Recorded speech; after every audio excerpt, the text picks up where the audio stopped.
As I sit at my makeup desk at the hostel lounge, I see backpackers with their big professional backpacks coming and going every day. I've secretly dreaded becoming one of them. I've always wanted to travel, but had an intense aversion to what I perceived as a traditional backpacking life.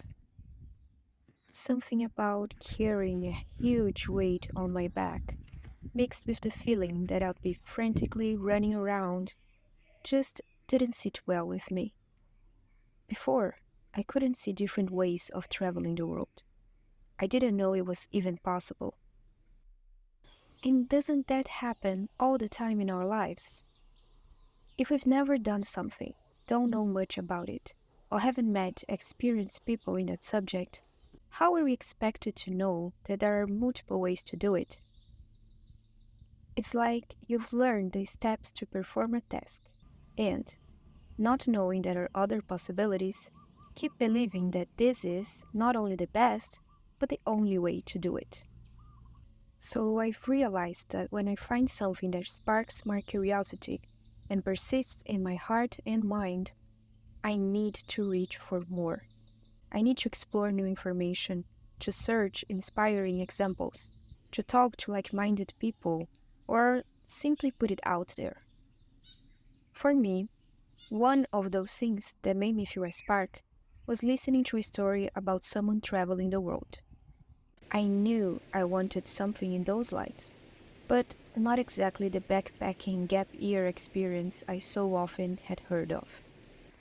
I dreamed of something different, but I didn't know what it was, and therefore it felt impossible for me to achieve it for a long time.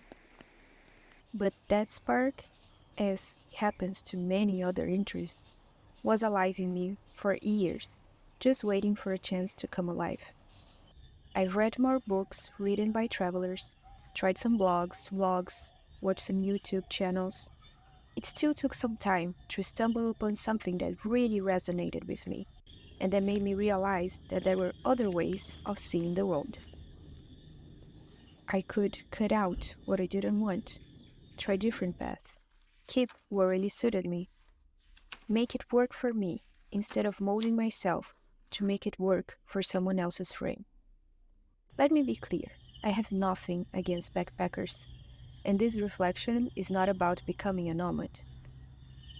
This is just an example among many other pursuits I have in my life, and could be applied to anything, like starting to run, learning a language, or becoming a content creator. It's about believing that no matter what is my dream, what sparks my curiosity, I just need to keep poking at it until I find my way of achieving it. It's not about the best or the worst, the wrong or the right method. It's about searching and finding the way that realizes my vision, that makes me grow, that brings me joy. Back to my morning at the hostel, as I see yet another backpack moving at the reception in a hurry, I'm happy to realize I've now been living as a nomad for almost 4 years, and it has been nothing like that. I'm still learning, adapting, and changing my style.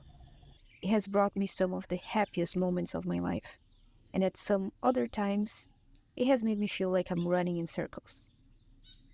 So I guess the important thing is that we have to choose every day to pursue our sparks and to carve our own path. At last, but not least, a small call to action, because I believe every reflection should lead to more than just pretty thoughts. What is the next spark in you that you want to see how and where it goes? What are you going to do about it? For me, it's creating a YouTube channel, something I've toyed about doing for a while. Of course, there is plenty of content online about how to do it, each with their own recipe for the best way. I've taken note of some things, discarded others I knew didn't fit me. I'm trying to let go of overplanning and fear, but most of all, I'm aiming for something that I enjoy making. I'm giving it a try. What about you?